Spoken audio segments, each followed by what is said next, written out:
Como ya les he dicho, al principio de año me he propuesto una sola meta. Y eso es de enseñarle a usted, como oyente, a que vivamos una vida ya no más enfocada en este mundo, sino que basado al capítulo 3 de Colosenses, busquemos las cosas de arriba, donde está Cristo sentado a la diestra de Dios Padre, nos dice la palabra. Y una de las cosas que tristemente la iglesia ha cambiado es la enseñanza de Jesucristo. No me malinterprete. Doy gloria a Dios por las iglesias que somos basadas en la palabra y enseñamos del Espíritu, enseñamos los dones, enseñamos la gracia, enseñamos el perdón, enseñamos el pecado. Pero la iglesia en sí, estoy hablando generalmente, ha cambiado su forma de ver las cosas más importantes del creyente. Y es por esa razón que hoy mismo tenemos tanto cristiano que su vida espiritual está raquítica, está débil. Que por cualquier cosita ellos se alejan y creen que se acaba el mundo, porque su fe no está fundada en los valores, en los principios fundamentales que la iglesia desde el principio empezaba a enseñar, desde los primeros años.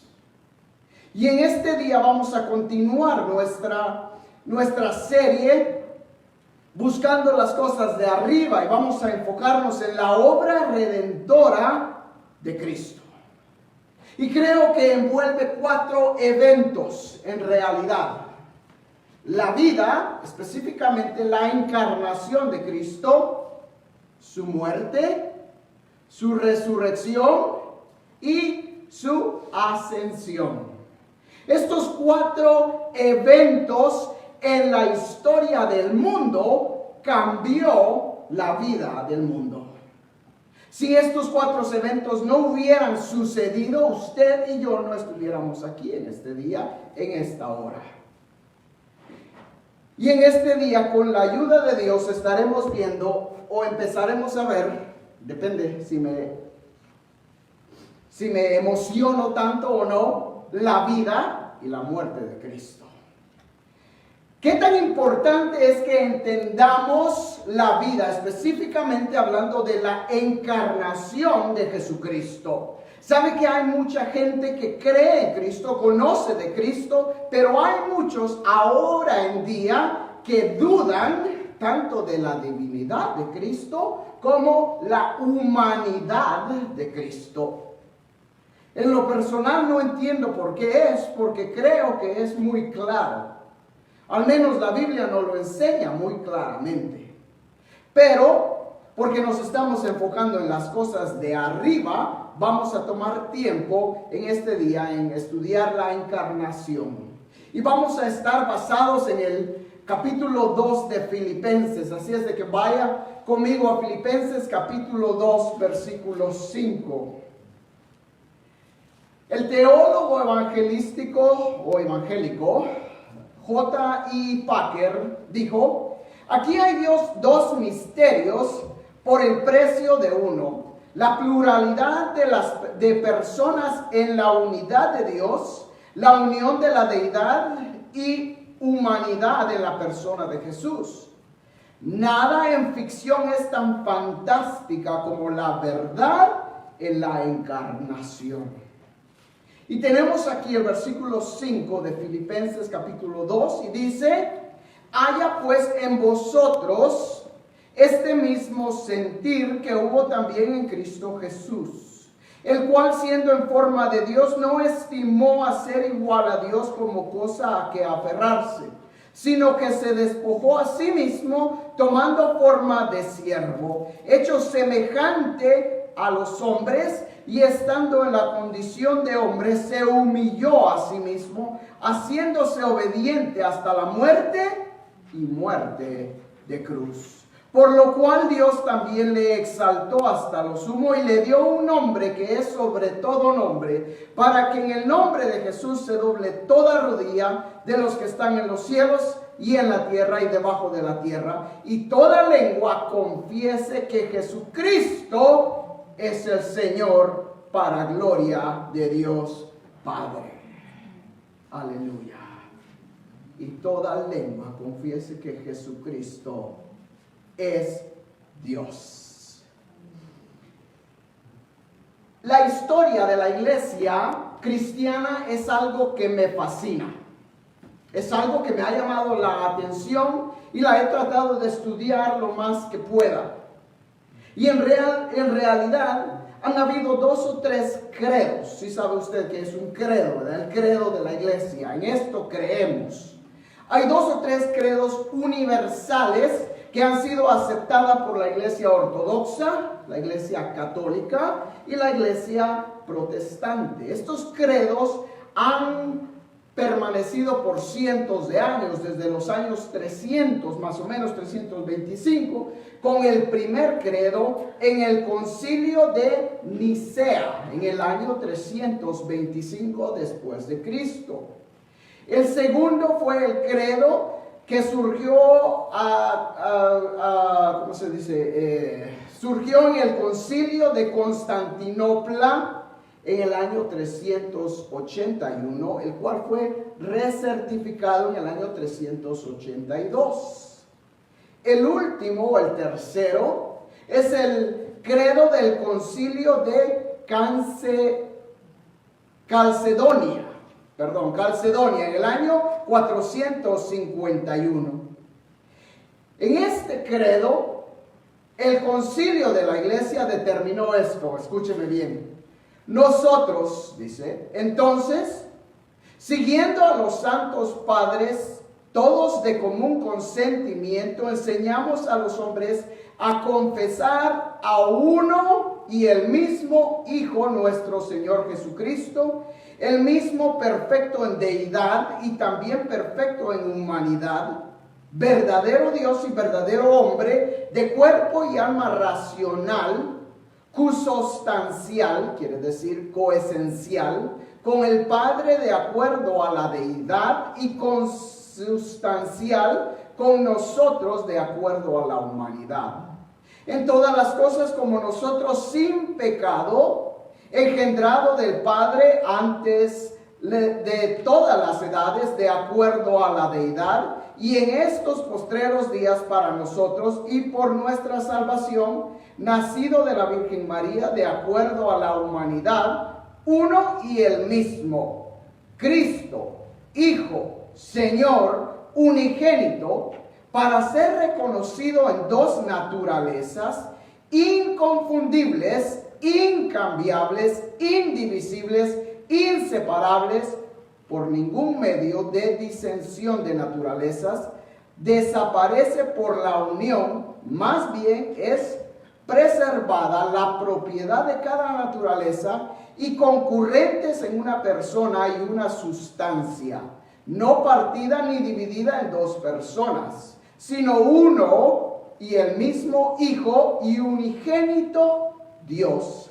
La palabra, el Señor Jesucristo, como los profetas desde el principio lo han declarado con respecto a Él, y como el Señor Jesucristo mismo nos lo ha enseñado, y el credo de los santos padres que nos ha sido dado. Amén.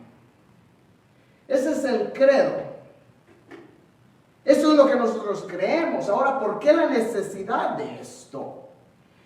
La iglesia en estos años estaba experimentando muchas herejías, donde muchos grupos se habían levantado y habían dicho que Jesús no era 100% Dios. Otros decían que Jesús no era 100% hombre. Otros decían que Jesús no era parte de la Trinidad, ni siquiera creían en la Trinidad. Entonces la iglesia vio como vio necesario formar estos credos. Y en esta ocasión estamos hablando de la vida, de la encarnación de Jesucristo mismo Y el versículo 5 que ya leímos nos dice: haya pues en vosotros este mismo sentir que hubo también en Cristo Jesús, el cual, siendo en forma de Dios. En primer lugar, la palabra que se utiliza aquí para decir forma es la palabra morfe, la cual es la esencia de Dios que nunca cambia, jamás cambia. Jesucristo ha sido Dios desde el principio y será Dios hasta el final. Yo soy el alfa y la omega, dijo Jesús en Apocalipsis. El principio y el fin, el que es, el que era y el que ha de venir. Jesucristo no cambia. La forma de Dios no cambia. La esencia de Jesús como Dios nunca cambió, aunque Él dejó su trono para venir por nosotros. Aun cuando Él era bebé, Él era Dios. Eso es algo importante de entender. Pero mucha gente tiene problema con esto. Colosenses capítulo 1, versículo 15 nos dice: Él es la imagen del Dios invisible, el primogénito de toda creación, porque en Él fueron creadas todas las cosas, las que hay en los cielos y las que hay en la tierra, visibles e invisibles, sean tronos, sean dominios, sean principados, sean potestades. Todo fue creado por medio de Él y para Él. Y Él es antes de todas las cosas, y todas las cosas en Él subsisten. El cual, siendo en forma de Dios, está hablando que Jesús ha sido Dios, es Dios mientras fue hombre y sigue siendo Dios. El cual, siendo en forma, siendo la esencia de Dios mismo, nos dice el versículo 6, no estimó al ser igual a Dios como cosa a que aferrarse. Quiere decir que Jesús no habló con el Padre y con el Espíritu Santo y dijo: yo no puedo ir, yo soy el Hijo, yo soy Dios. ¿Por qué no va el Espíritu Santo? ¿Verdad? Jesús no perdió una apuesta entre los tres. Jesús no consideró, no estimó el ser Dios en su forma divina, sino que voluntariamente bajó al nivel de nosotros. Me fascina el capítulo 1 de Juan, versículo 14. Si usted quiere ir conmigo, vaya conmigo, si no se lo busco rápidamente aquí. Juan capítulo 1, versículo 14, si lo encuentro. Y aquel verbo, dice, fue hecho carne y habitó entre nosotros y vimos su gloria, gloria como del unigénito del Padre, lleno de gracia y de verdad.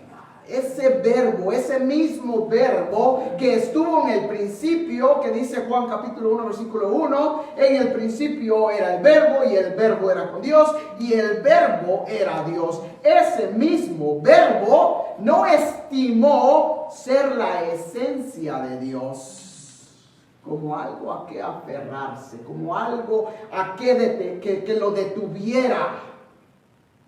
Y nos sigue diciendo la palabra en el versículo 7, sino que se despojó a sí mismo. ¿Qué quiere decir esto? Con que se despojó a sí mismo. La palabra es una doctrina que se conoce, la doctrina de kenosis, es una palabra griega. ¿Qué quiere decir? Vaciarse o vaciar. Ahora, ¿qué quiere decir con eso? Que Jesús se vació a sí mismo. No podemos errar en pensar que Jesús en algún momento dejó su divinidad o dejó sus atributos divinos como Dios. Jamás podemos pensar eso. Lo que simplemente quiere decir es que Jesús dejó su trono, dejó lo que a él le pertenecía como hijo de Dios para bajar, para venir aquí. En otras palabras, permítame ponerla en mis propias palabras, dejó su trono vacío por venir a nosotros. ¿Usted ha visto un show que se llama Undercover Boss o Los Jefes que se disfrazan? ¿Sí lo ha visto? A veces me gusta verlo. Ya sabe usted que soy pecador, ¿verdad? También no soy el único, gloria a Dios. Los dos pastores son los primeros pecadores. Me gusta este show porque demuestra a estos multimillonarios que dejan su lugar como los jefes, como los CEOs de estas compañías multimillonarias y se van a los lugares más bajos a trabajar donde están los más bajos, ¿verdad? Si lo ha visto. Bueno, esos jefes dejan su lugar en su oficina, en sus sacos, y se van a trabajar a los lugares más bajos y experimentan los que sus empleados experimentan. ¿Para qué hacen eso? Porque quieren relacionarse, porque quieren saber qué tipo de vida, cómo están siendo tratados sus propios empleados, qué creen sus empleados, qué tanto conocen al jefe los empleados. Y si usted ha visto ese show, hay algunos empleados que ven al jefe y dicen, este como que lo he visto en algún lado. Y tienen la foto ahí del jefe, pero como está disfrazado, ni siquiera se dan cuenta. Y el jefe anda entre ellos y se da cuenta de muchas cosas. A veces se dan cuenta que sus empleados están siendo maltratados. Otras veces se dan cuenta que los empleados no están siendo muy buenos empleados. Dejan su lugar de jefe por bajarse y relacionarse con sus empleados. Cada vez que veo ese show, mi mente automáticamente viene a este pasaje. No estimó ser igual a Dios, ser Dios, sino que se despojó, dejó su lugar como hijo de Dios a la diestra de Dios y vino aquí. No quiere decir que dejó su divinidad en ningún momento. Simplemente quiere decir que él mismo se limitó a ciertas condiciones humanas como necesidades fisiológicas. Por ejemplo, sabemos que Jesús sintió hambre. De acuerdo a Mateo capítulo 4, versículo 2, Marcos capítulo 11, versículo 12. Después que Jesús ayunó por 40 días y 40 noches, nos dice Mateo capítulo 4, tuvo hambre. Tener hambre es una cualidad humana. Si usted no tiene hambre, hay algo malo. Por eso es que dice el dicho, enfermo que come, no se muere. Mientras que la persona está comiendo, es indicio de que está bien. Hay salud.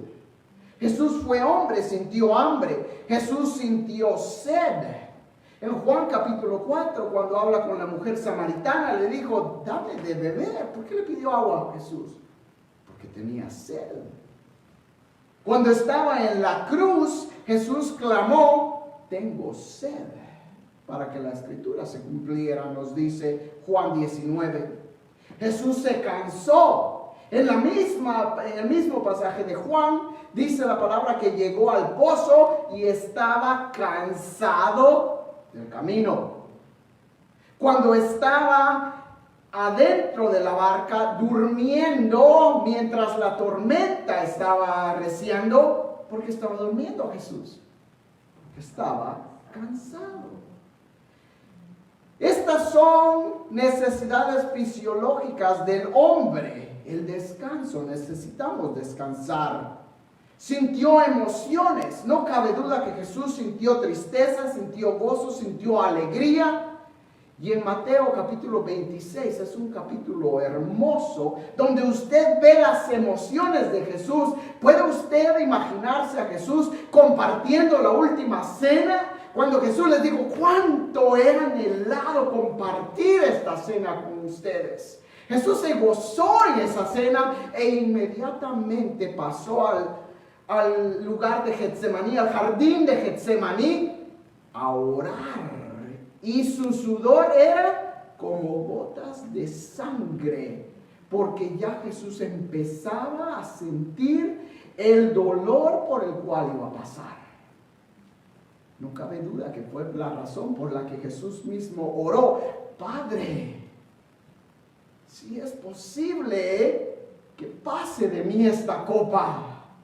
Jesús no quería pasar ese dolor, él sabía lo que iba a experimentar y 2 veces le pidió al Padre: si es posible, si hay alguna otra manera, pero que no sea mi voluntad, sino la tuya. Estamos hablando de un hombre 100% humano, pero a la misma vez Dios. Y en su humanidad también sintió dolor. Cuando le pusieron esa corona de espinos, cuando le bofetearon, lo golpearon, lo latigaron, cuando esos clavos traspasaron sus manos, sus pies, ¿usted cree que a Jesús no le dolió? Claro que le dolió, porque era 100% hombre. La encarnación de Jesús no quiere decir que Jesús o que Dios era débil. No. Dios siguió siendo Dios. Jesús siguió siendo Dios. Pero también era humano. Se despojó de sí mismo, quiere decir que se limitó a ciertos atributos humanos. Nunca dejó sus atributos como Dios, se limitó. Por ejemplo, Jesús tuvo que aprender ciertas cosas. Ahora, mucha gente ve un problema con esto porque dice: bueno, si Jesús es Dios y Dios lo sabe todo, ¿por qué Jesús tuvo que aprender?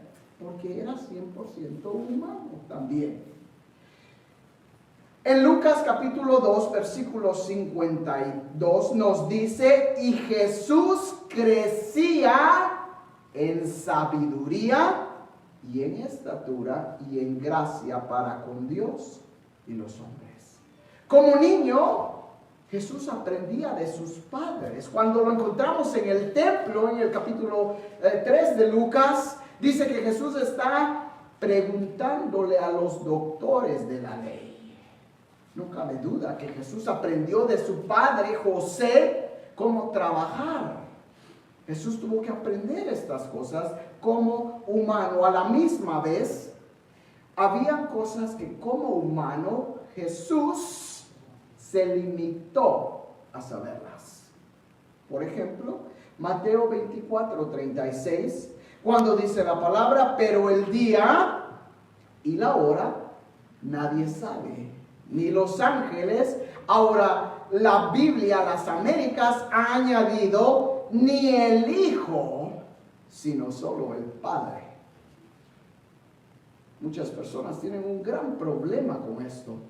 Dice: ¿cómo es posible que Jesús no supiera cuándo iba a regresar, si es Dios? Su humanidad, él mismo se restringió de estas cosas. A la misma vez, podemos entender que su humanidad no le permitía ejercer su omnipresencia. ¿Qué quiere decir eso? Que estaba en todos lados a la misma vez. ¿O puede estar usted en 2 lados a la misma vez? No. A veces queremos estar en la iglesia, pero queremos estar en la casa. O queremos estar en la casa, pero queremos estar en la iglesia. Queremos estar en dos lados. Si pudiera estar en el trabajo y estar en la iglesia, o estar en el trabajo y estar en la casa, no podemos. Es imposible. Jesús de la misma manera no podía estar en dos lugares a la misma vez. Lo vemos en la muerte de Lázaro, cuando Marta le dice, si hubieras estado aquí, dice a Jesús. La humanidad de Jesús es tan importante para el cristiano de entenderla como es importante entender la Trinidad misma. Porque si Jesús no se hubiera hecho humano, no nos pudiéramos relacionar con Él. Sería imposible. Regresemos a nuestro texto, versículo 7. Tenemos que avanzar. Y dice, sino que se despojó a sí mismo tomando forma de siervo, hecho semejante a los hombres. Ahora la palabra que usa aquí para forma es esquema, que quiere decir una forma externa. Esa es la diferencia. La primera palabra morfe no cambia, la segunda sí cambia. Es la forma externa de Jesús. Jesús siempre ha sido Dios, desde la eternidad hasta la eternidad, pero escúcheme bien, pero no siempre ha sido hombre. No quiero que piense usted que estoy siendo irreverente al decir esto. No, Jesús siempre ha sido Dios. Pero Jesús se hizo hombre cuando nació de María. El nacimiento virginal que ya conocemos. Desde ese punto en adelante, ahora Jesús no solo es Dios, sino que es Dios encarnado. Es Dios y es hombre. Desde ese punto en adelante. ¿Quiere decir que Jesús es hombre hoy? Sí. Dios también es hombre en este momento y está sentado a la diestra de Dios Padre. Vamos a ver eso enseguida. Vuelvo a repetir, Jesús jamás dejó sus atributos divinos. Su cuerpo cambió. Fue de bebé a niño, de niño a adolescente, adolescente a joven, joven a adulto. Su cuerpo externo, su forma externa, su esquema cambió con su cuerpo mismo. El apóstol Juan nos dice en 1 Juan capítulo 4 versículo 2 que si alguien niega que Jesús es hombre, es del espíritu del anticristo. Eso, así de importante es que usted y yo entendamos la humanidad de Jesucristo. Cristo será hombre por siempre. Filipenses, ya estamos ahí, capítulo 3, simplemente voltee su vista a la hoja que continúa, versículo 21, mire lo que dice, leamos desde el 20. Mas nuestra ciudadanía está en los cielos, de donde también esperamos al Salvador, al Señor Jesucristo, el cual transformará el cuerpo de la humillación nuestra para que sea semejante al cuerpo de la gloria suya, por el poder con el cual también puede sujetar a sí mismo todas las cosas. Algunos me han preguntado, ¿cómo vamos a hacer cuando estemos en el cielo? Bueno, vamos a llegar a estudiar que nuestro cuerpo va a ser de la misma manera que Jesucristo fue después que resucitó. Un cuerpo sin pecado, un cuerpo perfecto, el cuerpo que Dios le había dado al hombre antes de la caída. Jesucristo tiene ese cuerpo en este día. Y usted y yo un día tendremos el mismo cuerpo que Jesucristo tiene hoy. Amén. ¿Quiere decir que voy a pasar por paredes, pastor?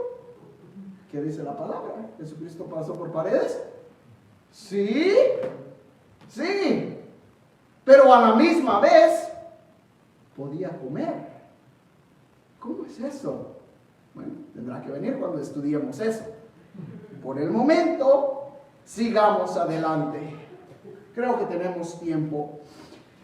Hay tres principios que rápidamente quiero ver en cuanto a la muerte de Jesús. Ya hemos visto su humanidad, 100% humano. Ya hemos visto su divinidad, lo vimos el domingo pasado, 100% Dios. Ahora, como era hombre, tenemos que entender que Jesús murió. Llegó el momento donde en su cuerpo no había vida. Ese cuerpo estaba muerto, sin ni siquiera tener vida. Otra vez, muchas personas ven un problema con eso. Ahora, ¿es pecado el no creer que Jesús murió?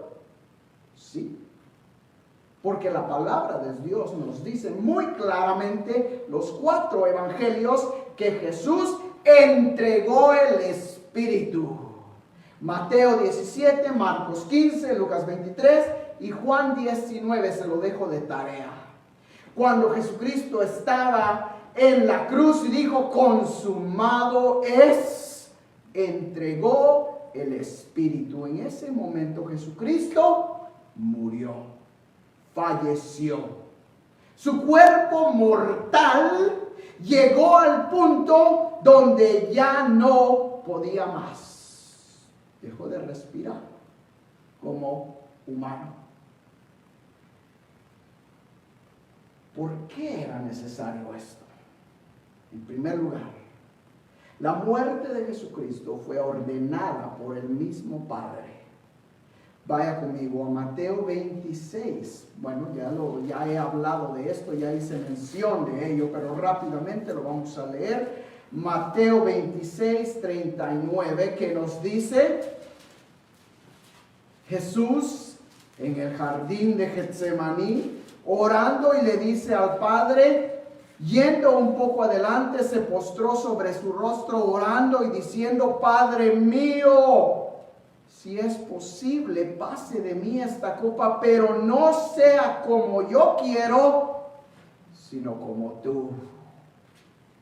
La muerte de Jesucristo ya estaba destinada por el Padre. Ya el Padre había dicho, esta es la única manera que vamos a salvar la humanidad. Y Jesucristo dijo, yo voy y entrego mi vida por ellos. Porque nos dice Hebreos que sin derramamiento de sangre no hay perdón de pecados. La muerte ordenada por el Padre. Pero la manera que Jesucristo muriera también tenía que ser específica. Específicamente en un madero. Vaya conmigo a Juan 3, 14 al 15. Juan 3, 14 al 15. Ustedes saben que regularmente no les doy muchas citas, pero esto es importante que usted las tenga y yo espero que usted las vaya escribiendo, porque de esta manera usted puede defender la fe que usted profesa. Y dice la palabra, como Moisés levantó la serpiente en el desierto, así es necesario que el Hijo del Hombre sea levantado para que todo aquel que en él crea no se pierda, mas tenga vida eterna. ¿De qué nos está hablando aquí? Bueno, su mente debe de ir automáticamente al Antiguo Testamento, en el libro de Éxodo, cuando Moisés levantó una serpiente, cuando el pueblo pecó, y Dios mandó las serpientes para que matara a los que habían pecado. Y Dios le dijo a Moisés, levanta una serpiente de bronce. ¿Sabe usted que después, años más adelante, todavía ellos andaban cargando con esa serpiente, porque se había vuelto como un, ¿cómo se dice? un ídolo, sí, un ídolo, algo, un amuleto que ellos creían, ay, si veo la serpiente voy a ser salvo. Bueno, eso es una representación de Jesucristo, de la muerte de Jesucristo en la cruz. Y aquí Juan nos dice que era necesario que Él muriera en la cruz para que todo aquel que en Él crea no se pierda, mas tenga vida eterna. Muerte ya predestinada, ordenada por el Padre. La manera que Cristo iba a morir ya estaba predestinada, era necesario. Y por último, simplemente entregó su vida por amor. Romanos capítulo 5, versículo 8 nos dice, mas Dios muestra su amor para con nosotros, en que siendo aún pecadores, Cristo murió por nosotros. No había ninguna otra razón. Si Dios no hubiera amado a la humanidad, Cristo no hubiera venido. Y no tenía que haberlo hecho. Sin embargo, desde Génesis, Dios mismo dijo, no contenderé con el hombre para siempre. No voy a estar enemistado con mi creación, con lo que yo he hecho para siempre. Nos había podido dejado morir por la eternidad, muertos en nuestro pecado, sin ninguna esperanza. Sin embargo, no fue así. La encarnación de Jesús era necesaria para que nosotros nos relacionáramos con Él. Y porque era hombre, era necesario que también muriera. Pero que no se quedara ahí, sino que resucitara. Y eso es la base de nuestra fe. Que Jesús vivió, anduvo en el mundo, que fue hombre, ninguno lo niega.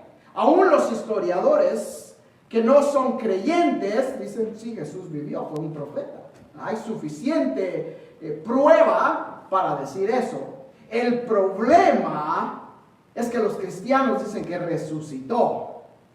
Bueno, nosotros decimos que resucitó porque la Biblia dice que resucitó y porque lo creemos. Pero tendrá que venir el siguiente domingo para que veamos qué nos dice la Escritura en cuanto a la resurrección. ¿Hay suficiente prueba de que resucitó? Hablando con mi mejor amigo, por el cual seguimos orando, bueno, al menos yo sigo orando, no sé si usted, yo espero que esté orando por él. Me dice, ¿cómo crees? ¿Cómo sabes que es verdad? ¿Qué le ha dicho usted a las personas que le dicen eso? ¿Cómo sabe usted que es verdad? Que Jesucristo resucitó. Si usted le dice, bueno, porque la Biblia lo dice, ¿eso es todo? No. Usted tiene que tener la prueba suficiente para comprobar que lo que usted cree no es ninguna alegoría, no es nada que alguien se inventó. Hay suficiente prueba evidente que Jesucristo resucitó. Incline su rostro conmigo. Señor, te agradecemos, Padre, por este día. Gracias por esta oportunidad en la cual hemos podido considerar la encarnación, la humanidad de tu Hijo Jesucristo. Gracias por haber permitido que tu Hijo amado viniera a este mundo a morir por nosotros. Señor Jesús, gracias por haber dejado tu trono. Nadie te forzó, nadie te obligó a hacerlo. Tú lo hiciste voluntariamente y diste tu vida voluntariamente para que nosotros pudiéramos ser salvos.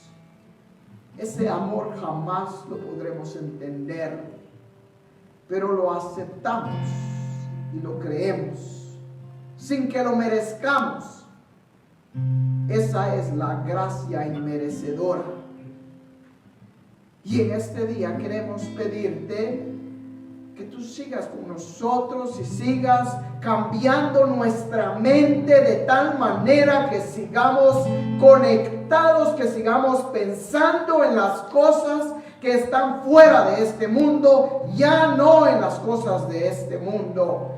Que pensemos en las cosas de arriba solamente. Mi Dios, yo pongo a nuestra nación en tus manos en este día. Esta nación que un día fue fundada en ese mismo nombre de Jesucristo se ha apartado. Y ahora, mi Dios, le hemos llamado a lo bueno malo y a lo malo bueno. Dice tu palabra, ay de aquel que le llame a lo bueno malo y a lo malo bueno. Señor Jesús, tu pueblo está listo. Tu pueblo está listo para verte. Porque esta nación se ha apartado ya de ti. Este mundo entero se ha apartado ya de ti. Y mientras este mundo se ha apartado, tu pueblo está orando y está pidiendo, Cristo, ven. Ven. Ven por nosotros.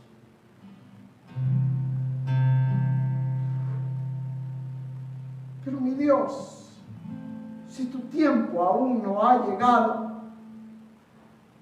entonces enséñanos a hacer luz entre tanta tiniebla. Enséñanos a defender los valores que te importan a ti. Enséñanos a defender la vida. Enséñanos, Padre, a defender el matrimonio. Enséñanos a defender lo que tu palabra nos enseña. Danos valor para ponernos de pie cuando el resto del mundo permanezca sentado. Gracias. Gracias por tu Hijo Jesucristo, porque fue tentado de la misma manera que nosotros somos tentados, aunque nunca pecó. Gloria a Dios por ese hombre, Jesucristo. Bendícenos esta semana, guárdanos, líbranos de todo peligro, mi Dios, y llévanos a casa con tu paz, con tu bendición. En tu nombre oramos.